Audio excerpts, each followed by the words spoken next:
Hi, my name is Thomas Prévot. I'm an assistant professor in Psychiatry, Pharmacology and Toxicology at the University of Toronto.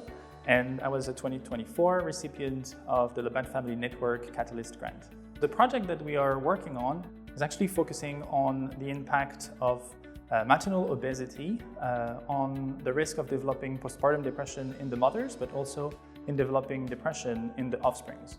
Our lab focuses on GABAergic dysregulation. So GABA is a neurotransmitter in the brain that contributes to brain inhibition, and it has been linked to the risk of developing depression. However, we also know that there is a lot of things happening in the body that can contribute to transmitting risk factors to offspring. And to look into this, we were interested in inflammation, an inflammatory biomarker that can circulate throughout the body.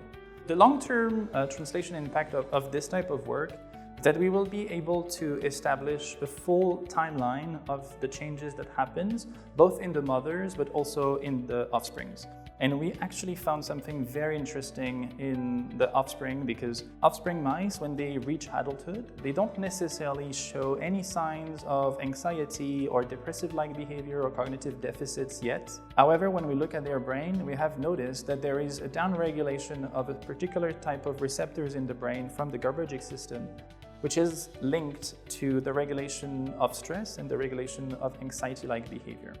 So what we think is happening is that they were exposed to inflammatory markers that has dysregulated the growth of those receptors. And now that they are adults, they will be very likely more sensible or sensitive to stress exposure, which may actually make them tip over and develop depressive-like behavior and cognitive deficits.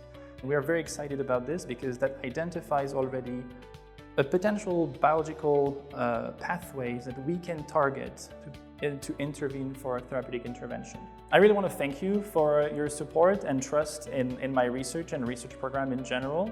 This really enabled us to go from just an idea to a full research program, and it enables and supported trainees and really is making a big difference in our research institutions.